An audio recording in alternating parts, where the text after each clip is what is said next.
Assalamualaikum warahmatullahi wabarakatuh. Semangat pagi anak-anak soleh-solehah.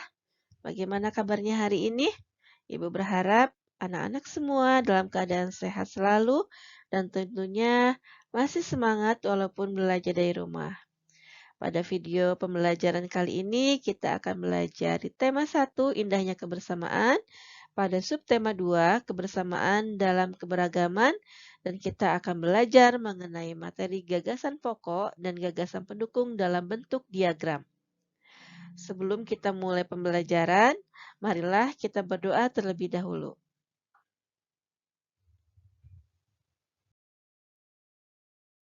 Baik, anak-anak soleh-solehah, kita masuk pada pembelajaran gagasan pokok dan gagasan pendukung dalam bentuk diagram. Gagasan pokok dan gagasan pendukung akan lebih mudah dipahami jika disusun dalam bentuk diagram. Suatu teks terdiri atas beberapa paragraf. Setiap paragraf memiliki gagasan pokok dan gagasan pendukung. Diagram gagasan suatu teks dibuat sesuai jumlah paragraf dalam teks tersebut.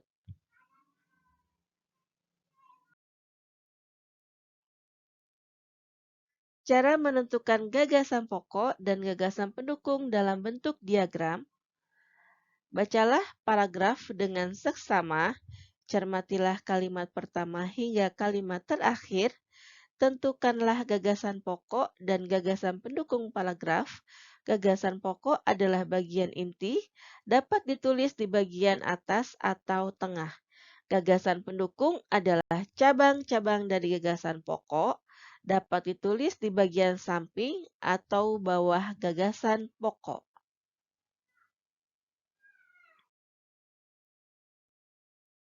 Anak-anak pintar, marilah kita perhatikan contoh teks berikut ini.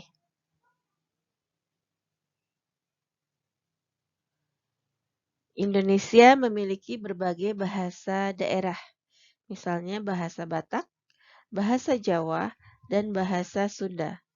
Keragaman bahasa di Indonesia tidak membuat bangsa Indonesia terpecah-pecah.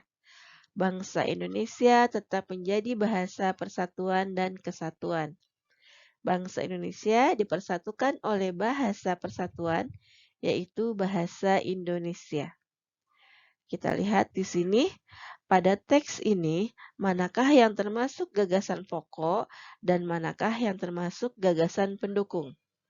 Di sini yang termasuk gagasan pokok adalah Indonesia memiliki berbagai bahasa daerah.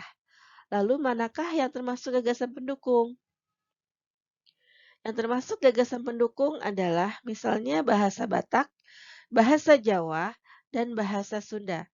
Keragaman bahasa di Indonesia tidak membuat bangsa Indonesia terpecah-pecah. Bangsa Indonesia tetap menjadi persatuan dan kesatuan. Bangsa Indonesia dipersatukan oleh bahasa persatuan, yaitu bahasa Indonesia.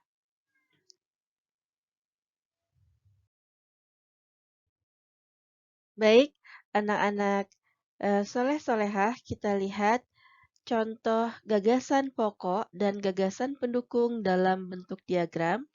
Kita lihat sebagai berikut. Di sini ada gagasan pokok. Indonesia memiliki berbagai bahasa daerah. Nah, tentunya di mana ada gagasan pokok, pasti selalu ada gagasan pendukung. Gagasan pendukungnya seperti apa? Lalu kemudian di sini ada gagasan pendukung. Gagasan pendukung, bangsa Indonesia tetap menjaga persatuan dan kesatuan. Bahasa Indonesia mempersatukan bangsa Indonesia. Lalu gagasan pendukung, keragaman bahasa tidak memecah belah bangsa. Ini adalah gagasan pendukung dan gagasan pokok dalam bentuk diagram. Lalu kita lanjutkan, gagasan pokok dan gagasan pendukung dalam bentuk tabel. Gagasan pokok dan gagasan pendukung dibuat dalam bentuk tabel bertujuan untuk mempermudah memahami suatu teks. Seperti apa contohnya? Contoh paragraf pertama. Keragaman tidak hanya terdapat di lingkungan masyarakat, tetapi juga di lingkungan sekolah. Para siswa di sekolah terdiri atas berbagai suku bangsa, Mereka berasal dari berbagai daerah di Indonesia. Ada siswa yang berasal dari Sumatera, ada siswa yang berasal dari Jawa, ada siswa yang berasal dari Kalimantan, Sulawesi, Nusa Tenggara, Papua, dan sebagainya. Nah, di sini pun kita mencari gagasan pokok dan gagasan pendukung. Nah, di sini ada gagasan pokoknya, yaitu yang keragaman tidak hanya terdapat di lingkungan masyarakat, tetapi juga di lingkungan sekolah. Lalu kemudian untuk gagasan pendukungnya, para siswa di sekolah terdiri atas berbagai suku bangsa, mereka berasal dari berbagai daerah Indonesia, ada siswa yang berasal dari Sumatera, ada siswa yang berasal dari Jawa, ada siswa yang berasal dari Kalimantan, Sulawesi, Nusa Tenggara, Papua, dan sebagainya. Contoh paragraf kedua. Nah, di sini ada teks paragraf kedua. Mana yang termasuk gagasan pokok? Yang termasuk gagasan pokok adalah sekolah sering mengadakan gelar budaya untuk memperkenalkan kekayaan budaya Indonesia kepada siswa. Lalu manakah yang termasuk gagasan pendukung? Yang termasuk gagasan pendukung, misalnya gelar pakaian daerah, gelar makanan tradisional, dan gelar musik tradisional. Pada gelar pakaian daerah, para siswa mengenakan pakaian daerah ke sekolah. Pada saat gelar makanan tradisional, para siswa membawa contoh makanan tradisional ke sekolah. Pada saat gelar musik tradisional, para siswa mengadakan pertunjukan musik daerah. Ini contoh paragraf kedua. Kita lihat contoh dalam bentuk tabel. Nah, ada paragraf, gagasan pokok, gagasan pendukung. Paragraf pertama dan paragraf kedua. Pada paragraf pertama, gagasan pokoknya adalah keragaman di lingkungan sekolah. Lalu kemudian gagasan pokok terdiri para siswa berasal dari berbagai suku bangsa, macam daerah asal siswa di sekolah Udin. Setiap daerah memiliki budaya khas. Lalu pada paragraf kedua, gelar budaya di sekolah Udin. Tujuan gelar budaya, macam gelar budaya, penampilan saat gelar budaya. Ini adalah contoh dalam bentuk tabel.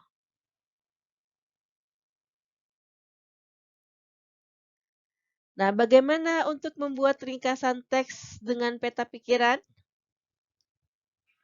Peta pikiran yang berisi gagasan pokok dan gagasan pendukung dapat dijadikan acuan untuk membuat ringkasan.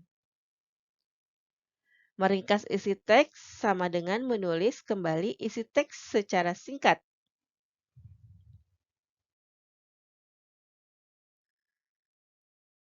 Lalu kita masuk pada langkah membuat ringkasan teks.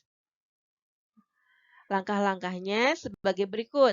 Bacalah teks dengan seksama. Gunakan kalimat tanya apa, siapa, mengapa, bagaimana, di mana, dan kapan untuk mengetahui kejadian yang diceritakan dalam teks. Catatlah hal-hal penting yang kamu temukan pada membaca teks. Buatlah peta pikiran untuk mencatat gagasan pokok dan gagasan pendukung pada setiap paragraf. Buatlah ringkasan berdasarkan peta pikiran menggunakan bahasamu sendiri. Urutkan peristiwa harus sesuai dengan isi teks sebenarnya. Gunakan kalimat yang ringkas. Hindarilah pengulangan kata dan bahasa yang tidak efektif.